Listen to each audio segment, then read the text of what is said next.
আমি শাহজালাল, একজন আয়কর আইনজীবী। আমি আজকে দেখাবো কিভাবে জিরো বা শূন্য রিটার্ন ফিল আপ করতে হয়। আসলে জিরো বা শূন্য রিটার্ন বলতে আইনের ভাষায় কোনো শব্দ নেই। যাদের করযোগ্য আয় নেই এবং ট্যাক্স দিতে হয় না, সেই রিটার্নটিকেই আমরা জিরো বা শূন্য রিটার্ন বলে থাকি। আমি এর আগেও একটি ভিডিও আপলোড করেছি কিভাবে রিটার্ন ফিল আপ করতে হয়। সেই ভিডিওটি আসলে যারা বেশি বেতনে জব করেন এবং একাধিকবার রিটার্ন দাখিল করেছেন, কিছুটা অভিজ্ঞতাও আছে, তারাই কেবল বুঝতে পারবেন। তাই আজকের এই ভিডিওটি আপলোড করা। আজকের ভিডিওটি শুধুমাত্র নতুনদের জন্য, যারা এ ব্যাপারে তেমন কোনো অভিজ্ঞতা নেই এবং করযোগ্য আয় নেই। আসুন আমরা দেখি। আপনারা স্ক্রিনে যে রিটার্ন ফর্মটি দেখতে পাচ্ছেন, এটি আইটি ঘ 2023 ফর্ম। এই ফর্মটি 1 পেজের, 1 page form for individual person. এই ফর্মটি সবার জন্য প্রযোজ্য নয়। এই ফর্মটি যারা ফিল আপ করবেন তাদের কিছু শর্ত পালন করতে হয়। যদি ওই শর্তগুলো পালন করতে পারেন তবেই কেবল এই রিটার্নটি জমা দিতে পারবেন। এই রিটার্নটি খুবই সহজ, শুধু যেখানে যা চাওয়া হয়েছে তা ফিল আপ করে দিলেই হবে। এই হলো রিটার্ন ফর্ম। আপনারা দেখতে পাচ্ছেন তেমন কোনো কিছু নেই। এই হলো তথ্যগুলো, এছাড়া তেমন কিছু নেই। আরেকটি রিটার্ন ফর্ম আছে, যে ফর্মটি 10 পেজের। এই রিটার্নটি আসলে সবার জন্য।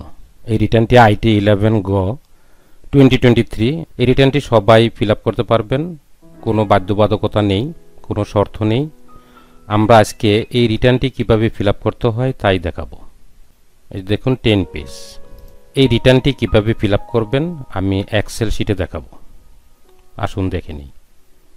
আমি আজকে যে রিটার্নটি ফিল আপ করা দেখাবো, এই রিটার্নটি আসলে 2024-25 করবর্ষ এবং 2023-24 অর্থ বছরের জন্য, এবং এটি একটি ইন্ডিভিজুয়াল রিটার্ন ফর্ম, মানে ব্যক্তি শ্রেণীর করদাতার জন্য এই রিটার্ন ফর্মটি প্রযোজ্য। এই রিটার্ন ফর্মটি আইটি 11 গ 2023 নামে পরিচিত। আসুন দেখি কিভাবে ফিল আপ করতে হয়। যে পেজটি দেখতে পাচ্ছেন এই পেজটি প্রথম পেজ। যে পেজের এখানে name of the tax payer, national ID number, tin number, circle, assessment year, tax payer status. 8 number কলামটি সবার জন্য না। যারা female, third gender, disable person, 65 years old SSC and a parent or legal guardian of a person with disability, শুধু এরাই এই 8 নম্বর গটি feel up করবেন, অন্য কেউ না। তারপর আসেন 9 নম্বরে ডেট অফ বার্থ, 10 নম্বর name of spouse TIN, present address, mobile number, telephone number যদি থাকে, ইমেল অ্যাড্রেস। এখানে ফিল আপ করবেন চাকরিদাতা কোম্পানির নেম। এরপর আসি 2 নম্বর পেজ। 2 নম্বর পেজে এখানে আমরা ফিল আপ করব 30 জুন 2024। এখানে ফিল আপ করবো 3 নাম্বার, যদিও আমি যে 3 নাম্বারটি দিয়েছি এটি একটি কাল্পনিক 3 নাম্বার। এখানে নেম অফ ট্যাক্স পেয়ার, এই নামটাও কাল্পনিক দিয়েছি। এখন আসি নাম্বার 1, ইনকাম ফ্রম স্যালারিজ। এখানে বলা আছে অ্যাজ পার অ্যানেক্স শিডিউল 1। আমরা শিডিউল 1-এ যাই। এই হলো শিডিউল 1। এই শিডিউল 1-এ 2টা পার্ট দেখতে পাচ্ছেন। একটা পার্ট, এই পার্টটুকু সরকারি চাকরিজীবীদের জন্য এবং এই পার্টটুকু বেসরকারি চাকরিজীবীদের জন্য। আমি এই ফর্মটি ফিল আপ করতে যাচ্ছি একজন বেসরকারি চাকরিজীবীর জন্য, সুতরাং আমরা পার্ট বি ফিল আপ করব। ধরুন আমি যে এমপ্লয়ির রিটার্ন ফর্মটি ফিল আপ করব তিনি 3,96,000 টাকা বেতন পান সব মিলিয়ে। ধরুন এরকম: basic pay, house rent, medical, convince, total salary and allowances, উৎসব ভাতা, টোটাল পেমেন্ট 3,96,000। এই হলো স্যালারি স্ট্রাকচার। এই স্যালারিটা আমি 4 নম্বর পেজে ফিল আপ করবো।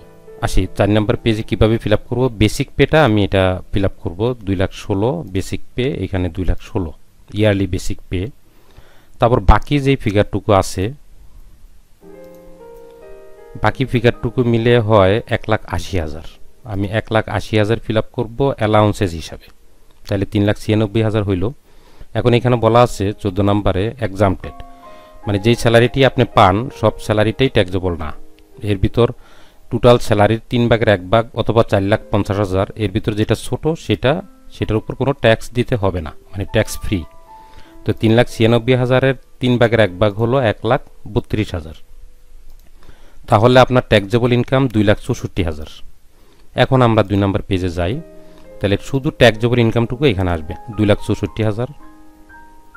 আর কোনো আমার ইনকাম ফ্রম রেন্ট নেই, এগ্রিকালচার নেই, ইনকাম ফ্রম বিজনেস নেই, ক্যাপিটাল গেইন নেই, financial assets, income from financial assets নেই, ইনকাম ফ্রম আদার সোর্সেস নেই, অন্যান্য কোনো আয় নেই। তাহলে 2,64,000 আমার ট্যাক্সেবল ইনকাম। এখন এর উপর আমি ট্যাক্স ক্যালকুলেশন করব।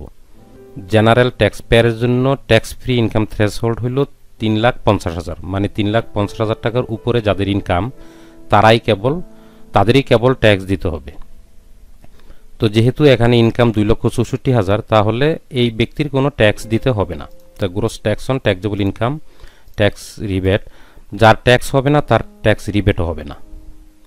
তারপর আসি net tax after tax rebate. তো ট্যাক্স ইনাই ট্যাক্স নেট ট্যাক্স আর কীভাবে আসবে? Minimum tax. এখন এই যে দেখেন মিনিমাম ট্যাক্স, এটা কি? কেউ যদি জেনারেল ট্যাক্স পেয়ার হয় এবং তার এই ফিগারটা অর্থাৎ টোটাল ইনকামটা যদি 3,50,000 টাকার উপরে হয়, 1 টাকা উপরে হলেও তার মিনিমাম ট্যাক্স দিতে হবে। তো 1 টাকা যেহেতু এখানে কম, তাইলে আমার মিনিমাম ট্যাক্সও দিতে হবে না। তাহলে মিনিমাম ট্যাক্স যদি এরকম হয় মিনিমাম ট্যাক্স দিতে হবে, তাহলে কত দিতে হবে? ঢাকা এবং চিটাগং সিটি কর্পোরেশনের জন্য 5,000 টাকা, আদার সিটি কর্পোরেশনের জন্য 4,000 টাকা, আদার দেন সিটি কর্পোরেশনের জন্য 3,000 টাকা। এই মিনিমাম ট্যাক্সটা তাদের দিতে হবে। যদি এখানে 2,64,000 টাকা না হয়ে 3,50,000 টাকার 1 টাকাও বেশি হইতো।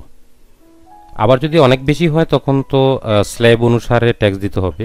যদি কেউ ঢাকা এবং চট্টগ্রাম সিটি কর্পোরেশনের ট্যাক্স পেয়ার হন এবং তার এইখানে যেই ইনকামটা 2,64,000, এটা 3.5 লাখ টাকার উপরে আছে, কিন্তু ট্যাক্স 5,000 আসে না, তার 5,000 টাকা দিতে হবে। অন্য সিটি কর্পোরেশন অর্থাৎ গাজীপুর, নারায়ণগঞ্জ এরকম, সে যদি জেনারেল ট্যাক্স পেয়ার হয় এবং তার যদি ইনকাম 3,50,000 টাকার উপরে হয় কিন্তু 4,000 টাকা ট্যাক্স আসে না ট্যাক্স ক্যালকুলেশন করলে, সেক্ষেত্রে তাকে 4,000 টাকা দিতে হবে। আবার আদার দেন সিটি কর্পোরেশন, যেমন যেগুলো পৌরসভা, তো তার যদি 3,50,000 টাকার উপরে ট্যাক্সেবল ইনকাম হয় এবং ট্যাক্স ক্যালকুলেশন করলে 3,000 টাকা হয় না, কম হয়, তারও মিনিমাম ট্যাক্সটা দিতে হবে। আচ্ছা, টোটাল ট্যাক্স পেয়েবল নাই, যেহেতু 2,64,000 টাকা, একজন জেনারেল ট্যাক্স পেয়ারের tax free income threshold 3.5 lakh টাকা, সুতরাং তার এখানে কোনো কিছুই ফিল আপ করা লাগবে না যদি এরকম হয়। আর যদি এমন হয় তার ইনকাম 3,50,001 টাকা, তাহলে সেখানে এলাকা অনুসারে ঢাকা চট্টগ্রাম সিটি কর্পোরেশন জন্য 5,000, আদার সিটি কর্পোরেশন 4,000, আদার দেন সিটি কর্পোরেশন 3,000, এইটা এখানে বসিয়ে এই ট্যাক্সটা তাকে দিতে হবে। এখন আসি আমরা 3 নাম্বার পেজ। এখন যে ব্যক্তি চাকরি করেন তার কোম্পানি তার কাছ থেকে ট্যাক্স কাটতে পারে। যদি ট্যাক্স কেটে থাকে তাহলে এখানে বসবে। আমরা যে ইনকাম দেখাইছি তা তো ট্যাক্স আসে না, এই জন্য তার ট্যাক্স কাটবেও না, তার এখানেও বসানোর প্রয়োজন নেই। এখানে আসে ট্যাক্স এক্সাম্পটেড ট্যাক্স ফ্রি ইনকাম। এই যে আমি 4 নাম্বার পেজে দেখিয়েছি যে ট্যাক্স ফ্রি ইনকাম 1,32,000, এই টাকাটা এখানে। আচ্ছা, এরপর list of documents furnished with this return. এই রিটার্নের সাথে কি কি ডকুমেন্ট জমা দিতে হবে? আপনি যদি প্রথম ট্যাক্স পেয়ার হন তাহলে আপনার 1 কপি ছবি দিতে হবে, স্যালারি স্টেটমেন্ট দিতে হবে, যে স্যালারি স্টেটমেন্টটা, এটাকে স্যালারি সার্টিফিকেটও বলা হয়, এটা কোম্পানি আপনাকে দিবে, মানে এমপ্লয়ার দিবে। আর ব্যাংক স্টেটমেন্ট, তবে ব্যাংক স্টেটমেন্টটার বাধ্যবাধকতা নেই, দিলে ভালো। আর কিছুই এই পেজে নেই। তারপর নাম, 3 নাম্বার বসাবেন, এখানে স্বাক্ষর। তারপর আসি 4 নাম্বার পেজ। 4 নাম্বার পেজটা তো আমরা আগেই ফিল আপ করে ফেলছি। আমি যেই রিটার্ন ফর্মটা ফিল আপ করা দেখাইতেছি এটি একটি বেসরকারি চাকরিজীবীর রিটার্ন ফর্ম, আর তাই এখানে এই সেকেন্ড পার্টটা অর্থাৎ পার্ট বিটা ফিল আপ করা হয়েছে। আগেই ফিল আপ করা হয়েছে 2 নাম্বার পেজ ফিল আপের স্বার্থে। তো সো এখানে আর নতুন করে কিছু নেই। আমরা তারপর আসি 5 নাম্বার পেজ। আচ্ছা, 5 নাম্বার পেজ হলো যদি কারো রেন্ট ইনকাম থাকে, অর্থাৎ বাড়ি আছে, ভাড়া দেন। এটা 5 নাম্বার পেজের প্রথম অংশ। দ্বিতীয় অংশ হলো আপনার যদি কোনো কৃষি ইনকাম থাকে, অর্থাৎ আপনার কৃষি জমি আছে এবং সেখানে ফসলাদি ফলে থাকে, এরকম। তারপর আসি আমরা 6 নাম্বার পেজ। 6 নাম্বার পেজে কি? 6 নাম্বার পেজ হলো ইনকাম ফ্রম বিজনেস। সো আমি যেই রিটার্ন ফর্মটা ফিল আপ করা দেখাইতেছি এটা ইনকাম ফ্রম বিজনেসের জন্য না, এটা শুধু চাকরিজীবীর জন্য। তারপর আসেন particulars of investment tax credit, 6 নম্বর পেজের লাস্ট অংশ। আচ্ছা, এখানে কি হবে? এখন দেখেন, এখানে হবে হলো আপনার কোনো বিনিয়োগ আছে কিনা। কিছু কিছু বিনিয়োগে সরকার কর রেয়াত দিয়ে থাকেন। তো আমি যেই এমপ্লয়ির ট্যাক্স রিটার্নটা ফিল আপ করা দেখাইতেছি, সেখানে ওই ব্যক্তির ডিপিএস আছে একটা, সেই ডিপিএসে 5,000 টাকা মাসে জমা দেন এবং 12 মাসে 5 × 60,000 টাকা। এই 60,000 টাকা এখানে দেখিয়েছি, এখানেও দেখিয়েছি। কিন্তু এই ব্যক্তি ট্যাক্স রিবেট পাবেন না। কেন পাবেন না? কারণ এই ব্যক্তির তো ট্যাক্সেবল ইনকামই নেই। যখন আপনার ট্যাক্সেবল ইনকাম থাকে তখনই কেবল আপনার ট্যাক্স রিবেট পাবেন। সো এখানে রিবেট প্রযোজ্য নয়, যেহেতু আমি আগেই বলছি এটা 0 বা 0 রিটার্ন। তারপর আসি 7 নম্বর পেজ। এই পেজে একজন ব্যক্তি জীবন ধারণের জন্য কিছু খরচ করে থাকেন, প্রতি মাসেই তার কিছু খরচ হয়ে থাকে, বাসা ভাড়া, থাকা খাওয়া, ছেলেমেয়েদের স্কুল কলেজ ইত্যাদি কারণে। তো এইখানে ফিল আপ করতে হবে যে আপনার বছরে কত খরচ হয়েছে এবং কি কি কাজে খরচ হয়েছে। আমি ধরলাম এই ব্যক্তি যেহেতু অল্প টাকা বেতনে চাকরিজীবী, এই ব্যক্তি 2,50,000 টাকা বছরে সংসার চালাইতে খরচ করেন। তাহলে এই ব্যক্তির কি কি পারপাস, কত খরচ হয়েছে সেটা এভাবে লিখে দিতে হবে। যেমন ফুড, ক্লোথিং এবং আদার এসেন্সিয়ালস 1,10,000 টাকা, হাউজিং এক্সপেন্স 84,000 টাকা। আমি সব কাল্পনিকভাবে দেখিয়েছি, আপনার যেটা সত্যিকারে হয় সেটাই দেখাবেন। Personal transport 12,000, utility expense 12,000, education 12,000 and উৎসব বাবদ খরচ হয় 20,000। এভাবে মোট 2,50,000 টাকা খরচ হয়। তো এই পেজটার নাম হলো IT10BB। এই IT10BBটা আপনার ফিল আপ করে দিতে হবে। এই পেজটা হলো 7 নম্বর পেজ। তারপর আসি 8 নম্বর পেজ। 8 নম্বর পেজে এখানে কিছু তথ্য দেওয়া আছে, এগুলো কিছু লাগবে না। নেম অফ ট্যাক্স পেয়ার, এখানে নেমটা ফিল আপ করতে হবে, এখানে 3 নাম্বার দিতে হবে। হ্যাঁ, সোর্স অফ ফান্ড। এখন আসি, আমি যেই ব্যক্তির রিটার্নটা ফিল আপ করতেছি তার ইনকাম হলো 3,96,000। তাহলে তার ট্যাক্সেবল ইনকাম 2,64,000, যেটা আমি 2 নম্বর পেজে দেখিয়েছি। আর ট্যাক্স এক্সামটেড ইনকাম, অর্থাৎ এটা 4 নম্বর পেজে আছে, এই যে ট্যাক্স এক্সামটেড ইনকাম, এই ট্যাক্স এক্সামটেড ইনকাম 1,32,000। তাহলে এই দুইটা মিলে 3,96,000 তার বেতন বাবদ বছরে প্রাপ্তি গেল। এখন আসেন এই ফিগারটা আমি পরে আলোচনা করব। তারপর আসেন net wealth at the last date of previous income year. এটা যেহেতু নতুন রিটার্ন ফর্ম, আমি যে ব্যক্তি রিটার্নটা ফিল আপ করতেছি সেটা আমি ধরে নিচ্ছি এটা একটা নতুন রিটার্ন ফর্ম, সে আর কখনো পিছনে রিটার্ন জমা দেয় নাই তার, সুতরাং প্রিভিয়াস নিট ওয়েলথ তার এখানে নাই, এখানে 0 হবে। Sum of source of fund and net wealth at the last date of the previous income year. এটা হলো আমার এইখানে বলা আছে 1 + 2, মানে এই 1 নম্বরের যোগফল 8,96,000, সাথে 2 নাম্বার এই 8,96,000 এবং এই 2 নম্বরে কোনো ফিগার থাকলে দুইটার যোগফল হইল এটা। তো এখানে 2 নম্বরে কিছু নাই, তাহলে উপরে 1 নম্বরেরটাই আমার সরাসরি চলে আসলো। তারপর আসেন 4 নম্বরে এক্সপেন্স রিলেটিং টু লাইফস্টাইল, মানে ওই যে সংসার চালাইতে যে খরচ, সেটা 2.5 লাখ টাকা আমি কাল্পনিকভাবে দিয়েছিলাম, সেই টাকাটা। Gift expense loss not mention in IT10BB, এটা ধরলাম আমি নাই, তাইলে এইখানে আমার 4 নম্বরের যোগফল 2,50,000। তারপর আসি 5 নম্বরে net wealth at the last date of this financial year, 3 - 4। তাহলে এই 3 নম্বরের যে ফিগারটা আছে 8,96,000, এটা থেকে 4 নম্বরটা বিয়োগ হবে, বিয়োগ হয়ে আমার হইল 6,46,000। তাহলে টোটাল যোগফল 6,46,000। তাহলে এই হইল 8 নম্বর পেজ। এখন আসি আমরা 9 নম্বর পেজে। Particular of assets within Bangladesh, total assets of business নাই, যেহেতু একজন চাকরিজীবীর এবং ছোট চাকরিজীবীর রিটার্ন ফিল আপ করতেছি, এগুলো নাই। তারপর directors share holding, business capital, তারপর আসে নন এগ্রিকালচারাল প্রপার্টি নাই, এগ্রিকালচারাল প্রপার্টি কস্ট নাই, ফিনান্সিয়াল অ্যাসেট ভ্যালু। আমি রিবেট অংশে 60,000 টাকা ইনভেস্টমেন্ট দেখিয়েছি, বিনিয়োগ দেখিয়েছি, যে তার একটা ডিপিএস আছে, সেখানে 60,000 টাকা তিনি জমা দেন, সেই 60,000 টাকা এখানে হবে ফিনান্সিয়াল অ্যাসেটস ভ্যালু। আচ্ছা, এখানে আর কোনো অ্যাসেট তার নেই, টোটাল অ্যাসেট তাহলে 60,000 টাকা। তারপর আসেন মোটর কার তার নেই। অর্নামেন্ট আপনি যদি বিবাহিত হন তাহলে খুব সহজেই গোল্ড ম্যারেজ গিফট হিসাবে কিছু গোল্ড পেয়েছেন, এটা দেখাইতে পারবেন, এটা ভ্যালু দেখানোর প্রয়োজন নেই। এবং বিবাহিত হইলে আপনি কিছু ফার্নিচার এবং ইলেকট্রনিক্স পেয়েছেন ম্যারেজ গিফট হিসাবে, সেটাও এখানে দেখাইতে পারবেন, এখানে ভ্যালু দেওয়ার প্রয়োজন নেই। এরপর আসেন ক্যাশ। এই ব্যক্তির ধরে নিলাম ব্যাংকে 5 লাখ টাকা আছে আর ক্যাশে আছে 86,000 টাকা, তাহলে মোট 5,86,000। তাহলে এখন এই 5,86,000 প্লাস 60,000 যোগ করলে হয় 6,46,000। তাহলে আমার শর্ত হয়েছে 8 নম্বর পেজের যোগফল এবং 9 নম্বর পেজের যোগফল সমান হবে। তাহলে 9 নম্বর পেজে 6,46,000 যোগফল হয়েছে, 8 নম্বর পেজের যোগফলও 6,46,000। তার অর্থ রিটার্নটি গাণিতিকভাবে নির্ভুল। তো এখন আসি আমি ব্যাংক ব্যালেন্স এবং ক্যাশ কিভাবে পেলাম এবং এইখানে 5 লক্ষ টাকা কিভাবে লিখলাম।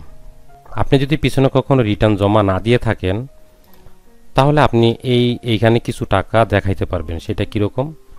যেমন আপনি এই বছর রিটার্ন জমা দিতেছেন, কিন্তু আপনি 10 বছর যাবত চাকরি করেন, হয়তো ছোট চাকরি করছেন, অল্প বেতন পেয়েছেন, সেখানেও কিন্তু কিছু আপনার সেভিংস থাকতে পারে। এই সেভিংসটা আপনি এখানে দেখিয়ে দিতে পারবেন হোল লাইফ সেভিংস হিসাবে। মানে আপনি এই রিটার্ন জমা দেওয়ার আগ পর্যন্ত আপনি যা বেতন পেয়েছেন সেই বেতনের কিছু টাকা আপনি সেভিংস ছিল, সেই সেভিংসটা আপনার কত বছর চাকরি করেছেন সেই হিসাবে বা আপনার বয়স কত সেই বিবেচনা করে আপনার এখানে এই হোল লাইফ সেভিংসটা দিবেন। এমন হইল আপনি গত বছর গ্র্যাজুয়েশন করেছেন এবং তারপরে চাকরি নিয়েছেন এবং এই বছর ফার্স্ট রিটার্ন দিবেন, তো আপনি যদি বলেন যে আপনার হোল লাইফ সেভিং অনেক টাকা, সেটা তো জাতীয় রাজস্ব বোর্ড মানবে না। আবার এমন হইল যে আপনি সারা জীবন চাকরি করে আপনার রিটার্ন দেওয়া লাগে নাই, আপনার যেহেতু ট্যাক্সেবল ইনকাম ছিল না তাই রিটার্ন দেন নাই। এখন আপনি রিটায়ারমেন্টে গেছেন, যে কোনো কারণে আপনার রিটার্ন সাবমিট করা লাগতেছে, সেক্ষেত্রে আপনার সেভিংটা একটু বড় হইতে পারে। তো সবই কমন সেন্স আসলে। তো এখানে আমি ধরলাম এই লোকটা 5 লাখ টাকার সেভিং ছিল লোকটার, আমি এখানে দেখালাম। তাহলে এই হলো 5 লাখ টাকার ব্যাপার। এখন আসি আমি 9 নাম্বার পেজের এই ক্যাশ আর ব্যাংকটা আমি কোথায় পেলাম। ডিপিএস তো আমি ডিপিএস স্টেটমেন্ট নিলেই পাবো, অথবা ব্যাংক থেকে আমি এই ফিগারটা নিতে পারবো। এই দুইটা ফিগার স্যালারি সার্টিফিকেট থেকে নেওয়া যাবে। আর লাইফস্টাইল খরচ যে 2,50,000 টাকা দেখিয়েছি, এটা হলো একটা কাল্পনিক তথ্যের ভিত্তিতে, এটা আপনার মতো আপনি দিবেন। আপনার 2,50,000 খরচ না হয়ে 3 লাখ হতে পারে, আপনার 1 লাখ হতে পারে, সেটা আপনার যেরকম ইনকাম সেরকম খরচ। তো এখানে বাকি থাকে আমার ক্যাশ এবং ব্যাংক ব্যালেন্স। এটা কিভাবে বের করলাম সেটা একটু দেখাই। ক্যাশ ফ্লো স্টেটমেন্ট আমি এটা এভাবে করি, অনেকেই এভাবে না করে মুখে মুখে করে অথবা ক্যালকুলেটরে করে বা আলাদা ওয়ার্কিং হিসাবে করে ওইখানে ফিগারটা বসিয়ে দেন। তো এভাবে করলে একটু স্বচ্ছ হয় এবং আপনি যদি এই পেজটা জমা দেন সাথে, সেক্ষেত্রে রাজস্ব বিভাগের যারা কর্মকর্তা আছেন তাদেরও বুঝতে সহজ হয়। আপনি যেহেতু নতুন রিটার্ন জমা দিতেছেন, তাহলে সেক্ষেত্রে opening cash and bank balance নেই। এখন আসেন, আপনি স্যালারি পেয়েছেন 3,96,000 টাকা, আর হোল লাইফ সেভিং ওই যে আপনি সারা জীবন এই বছরের আগ পর্যন্ত যেই চাকরি করছেন অথবা টিউশনি করছেন, যাই করছেন, যেভাবে আয় করছেন, একটা সেভিং ছিল, সেই সেভিংয়ের টাকাটা 5 লাখ। তাহলে আপনার টোটাল ইনফ্লো আপনার টাকা হলো 8,96,000। এখন এখান থেকে সংসার খরচ বাদ দিলেন 2,50,000 আর ডিপিএসে 60,000 টাকা জমা দিচ্ছেন, তাহলে 3,10,000 আপনার খরচ হয়ে গেছে। 8,96,000 আপনার টাকা ছিল, এখন 3,10,000 খরচ হয়ে গেছে 5,86,000। এখন ব্যাংক স্টেটমেন্ট উঠিয়ে দেখলেন 30শে জুন 2024 আপনার ব্যাংকে আছে 5 লক্ষ টাকা। তাহলে মোট আপনার যদি ক্যাশ অ্যান্ড ব্যাংক ব্যালেন্স 5,86,000 হয়, এর ভিতর ব্যাংকে যদি 5 লাখ থাকে তাহলে ক্যাশে নিশ্চয়ই আপনার 86,000 আছে। তো এইটাই আমি 9 নাম্বার পেজে বসিয়ে দিছি, 5 লাখ আর 86,000, আর কিছুই না। এই হলো ক্যাশের হিসাবটা। এখন আসেন আমি একটু ট্যাক্স কিভাবে হিসাব করি সেটাও দেখাই। এটা আমি এই ফর্মটা ফিল আপ করছি জেনারেল ট্যাক্স পেয়ারের জন্য, যার ট্যাক্স ফ্রি ইনকাম থ্রেশহোল্ড 3,50,000। আপনি যদি এমন হন, আপনি যদি মহিলা হন অথবা সিনিয়র সিটিজেন হন অথবা থার্ড জেন্ডার হন অথবা যুদ্ধহত মুক্তিযোদ্ধা হন অথবা কোনো প্রতিবন্ধীর অভিভাবক হন, এই কয়টা হলো ক্যাটাগরি অনুসারে ট্যাক্স ফ্রি ইনকাম থ্রেশহোল্ড। আপনার ক্যাটাগরি অনুসারে আপনার ট্যাক্স ফ্রি ইনকাম ভিন্ন ভিন্ন হতে পারে। আমি যেটা ফিল আপ করেছি সেটা হলো জেনারেল ট্যাক্স পেয়ারের জন্য 3.5 লক্ষ টাকা। এখন দেখেন ট্যাক্স তার আসে কিনা। এই ব্যক্তি ইনকাম করেছেন 3,96,000, এক্সামটেড 1,32,000, মানে ট্যাক্স ফ্রি ইনকাম হলো 1,32,000। এটা কিন্তু স্যালারির জন্যই প্রযোজ্য 1,32,000 যে বিষয়টা, যারা বেতনভুক্ত কর্মচারী কর্মকর্তা তাদের জন্যই। এইখানে বিয়োগফল 2,64,000। তাহলে এই 2,64,000 উপর কোনো ট্যাক্স হয় না। এটা যদি বাড়াই দিই তাইলে আমার আবার ট্যাক্স চলে আসবে। ধরুন এটা যদি আমি 3,55,000 দিই তাহলে কিন্তু ট্যাক্স চলে আসছে। এই যে 250 টাকা চলে আসছে, এরকম যদি অল্প টাকা চলে আসে তখন আপনার কিন্তু এরিয়া অনুসারে ঢাকা এবং চট্টগ্রামের জন্য 5,000, আদার সিটি কর্পোরেশনের জন্য 4,000 এবং আদার দেন সিটি কর্পোরেশন অর্থাৎ পৌরসভা বা অন্যান্য এলাকার জন্য হলো 3,000 টাকা। আপনার আসছে কিন্তু 250 টাকা। এটা যদি হয়তো 3,80,000, 1,500 টাকা, সেক্ষেত্রেও কিন্তু আপনার ওই ফিগারগুলি দিতে হবে, ওই মিনিমাম ট্যাক্সটা আপনার দিতে হবে। রিটার্ন ফিল আপ কমপ্লিট হলো। এখন আপনাকে ফিল আপ করতে হবে প্রাপ্তি স্বীকারপত্র। এখন আমরা দেখি কিভাবে প্রাপ্তি স্বীকারপত্র ফিল আপ করব। Name of the tax payer, এখানে নামটা কাল্পনিক, আমি যেই নামটা রিটার্নে দিয়েছি সেই নামটা, তারপর ন্যাশনাল আইডি নাম্বার, এরপর আপনাকে ফিল আপ করতে হবে টিন, তারপর সার্কেল এবং ট্যাক্সেস জোন, তারপর ফিল আপ করতে হবে টোটাল ইনকাম শোন, মানে ট্যাক্সেবল ইনকামটা এখানে লিখে দিতে হবে। তারপর ফিল আপ করতে হবে টোটাল ট্যাক্স পেইড, এখানে 0। যে ট্যাক্স আসতো তাহলে সেটা ফিল আপ করতে হইতো, যেহেতু ট্যাক্স আসে নাই তাই 0। দেন আপনাকে 3টা পেজে সাইন করতে হবে। প্রথমত 3 number page, 7 number page, 7 number পেজের এইখানে, তারপর 9 নাম্বার পেজ। সকল রিটার্ন ফিল আপ কমপ্লিট হলো। তারপর নির্ধারিত সার্কেলে আপনার এই রিটার্নটি জমা দিতে হবে, 10 পেজের রিটার্নটি। এই রিটার্নটি জমা দিলে আপনাকে প্রাপ্তি স্বীকারপত্র, এই প্রাপ্তি স্বীকারপত্রটি তারা সিল এবং স্বাক্ষর দিয়ে আপনাকে ফেরত দিবেন। আজকে এ পর্যন্তই। সবাই ভালো থাকুন। আবার নতুন কোনো গুরুত্বপূর্ণ বিষয় নিয়ে আসবো। সে পর্যন্ত সবাই সুস্থ থাকুন। আল্লাহ হাফেজ।